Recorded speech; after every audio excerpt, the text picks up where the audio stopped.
Él era Otto Skorzeny, probablemente era de las personas más interesantes de todo el siglo XX. En su larga trayectoria militar sirvió al Tercer Reich alemán, en donde rescataría a Mussolini en una épica incursión a Italia. También sería un peligroso espía y luego sería un célebre hombre de negocios en España, incluso posteriormente sirviendo a Egipto, Argentina y finalmente al Mossad israelí, todo sin dejar atrás su ideología y haciendo varias misiones increíbles al más puro estilo de Rambo. El cara cortada le apodaban. Era el hombre de acción favorito de Hitler, y con razón. No se trataba de un general que bebía vino mientras sus hombres luchaban. Él era un hombre de primera línea, que como pocos en la historia, logró mover el mundo entero. En este video veremos la historia de este interesantísimo personaje histórico del siglo XX, develando la historia del apodado por la inteligencia británica y estadounidense como el hombre más peligroso de toda Europa. Así que ponte cómodo, mi nombre es Kevin Aguilar y esto es Guns Club.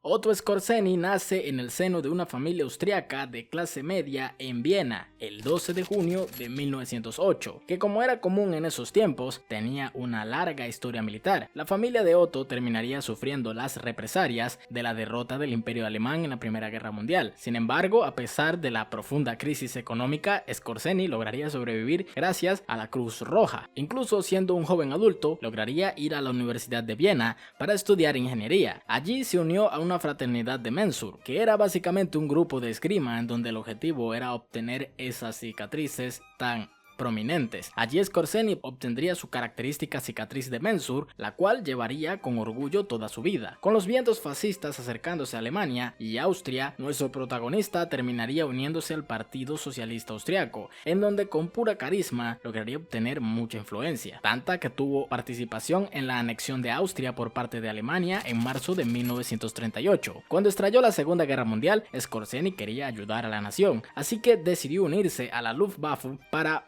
ser piloto. Lamentablemente, este medía 1,92, era demasiado alto para entrar en una cabina de caza, por lo que fue relegado a labores en tierra para servir en las SS. Sirvió en la primera división Leichtstandarte y luego fue enviado a la segunda división de las SS Das Reich en el 40, en donde participaría en las campañas sobre Holanda, Bélgica y las Ardenas. Posteriormente lucharía en los Balcanes y contra los soviéticos en el 41. Skorzeny se ganaría la Cruz de Hierro por su excelente desempeño como combatiente en estas batallas. Sin embargo, nuestro protagonista terminaría enfermando gravemente y sería enviado a Alemania, en donde sería ascendido a coronel de las SS y como jefe de comandos se encargaría de entrenar a tropas de élite gracias a su extensa experiencia como combatiente. Allí permaneció por meses hasta que un 13 de septiembre de 1943 le llegaría una carta con una noticia que cambiaría su vida para siempre.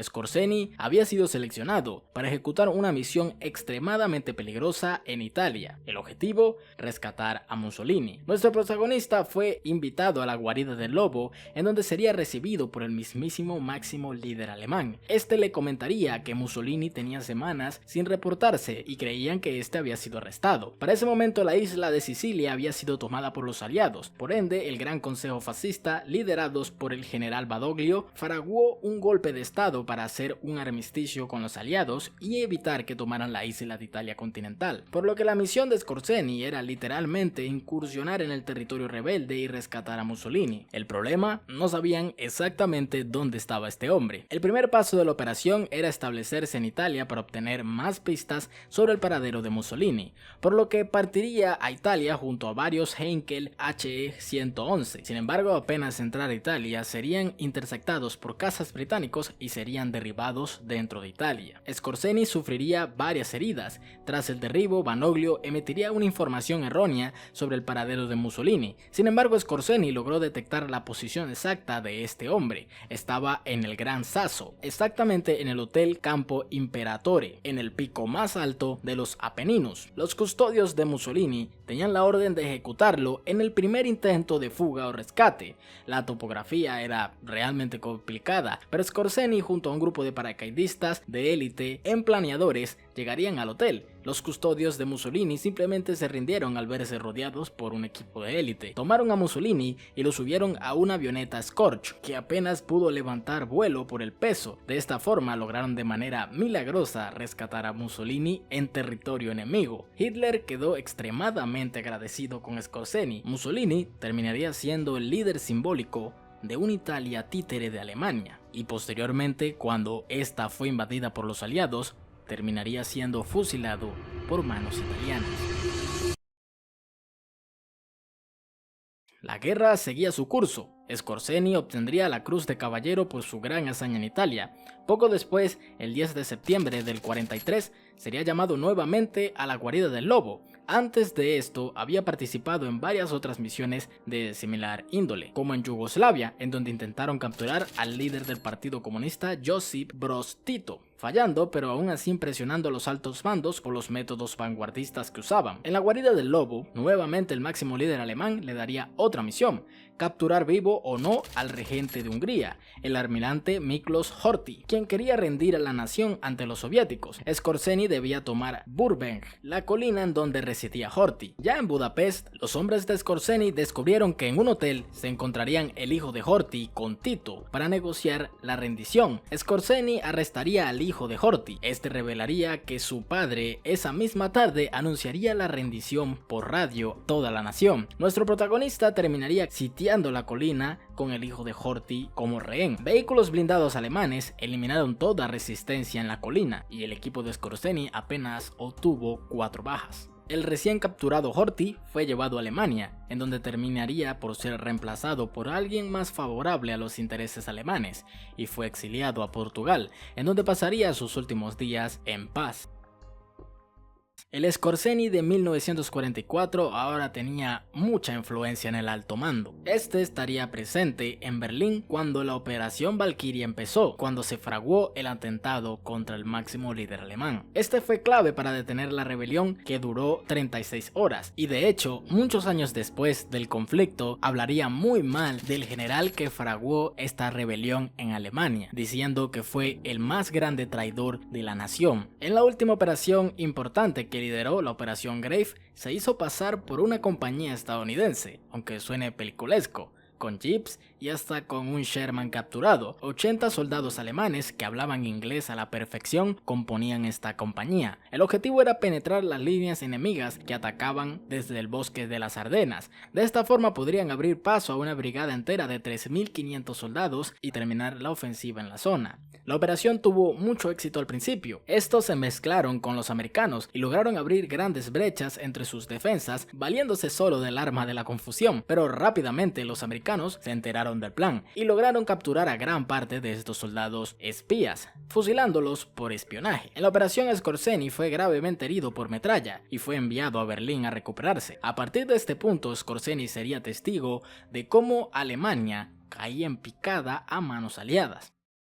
Después de una pequeña ofensiva contra los soviéticos con 15.000 hombres, que en su mayoría eran adolescentes y ancianos, fue enviado a una misión de suma importancia que tenía como objetivo volar el recientemente capturado por los aliados puente sobre el río Rin, para así detener definitivamente el avance aliado. Sin embargo, la operación fue todo un desastre. A partir de este punto, Alemania era todo un caos. Posteriormente se enteraría que su ciudad natal, Viena, la ciudad en donde residía su familia, había sido tomada por los aliados. Al ir allí a ver el destino de su familia, se enteró de lo peor: su familia había caído por el fuego de artillería aliado. Desilusionado, terminó entregándose a los estadounidenses el 18 de mayo de 1945. Después de la caída de Alemania, Skorzeny pasó 2 años en diferentes centros de prisioneros de guerra. En Nuremberg, la fiscalía exageró todos sus crímenes, en donde de hecho eran realmente mínimos, ya que sus misiones eran mayormente contra insurgentes dentro del mismo imperio. Se le acusó de un par de crímenes de los cuales era inocente, y finalmente se le acusó de intentar matar a Eisenhower sin ningún tipo de fundamento, por lo que simplemente fue liberado sin más. Ya libre, logró escapar de Alemania, a una de las pocas naciones que podía aceptar a alguien con su ideología. a España. En el 48 se terminaría por establecer en Madrid. Al ser todo un héroe alemán, fue recibido con gran hospitalidad, dándole mucha influencia que aprovechó para trabajar como ingeniero en muchas empresas gubernamentales. Al tener tanto poder, fue un importante promotor de Odessa, un programa para ayudar a antiguos miembros de las SS a ser enviados a países latinos como Paraguay o Argentina. Luego crearía un grupo anticomunista paramilitar en España para eliminar cualquier vertiente comunista en su país. 2 años después, trabajaría en el Mossad israelí. Este se infiltró en un grupo de científicos alemanes que trabajaban en Egipto, creando misiles para atacar a la nación que lo contrató. De esta forma podía brindarles mucha información útil. A pesar de su ideología, este aceptó a cambio de inmunidad parlamentaria. Posteriormente, trabajó en otra nación que le simpatizaba, Argentina, pero esta vez como guardaespaldas de Eva Perón. Y finalmente trabajó en El Cairo como asesor del presidente Nasser, y así pasaron los años. Para los años 70, este ya había triunfado en los negocios y poseía poder en varios imperios nacientes. Sin embargo, este terminaría perdiendo la batalla contra el cáncer de pulmón el 7 de julio de 1975, a causa de su gusto por fumar. Y este es el final de la historia del hombre más peligroso de toda Europa. Si te gustó esta historia, probablemente te guste la historia del artillero que el mismo máximo líder alemán puso recompensa para su captura. Te recomiendo mucho verlo. Muchísimas gracias por ver este video y nos vemos en la próxima. ¡Adiós!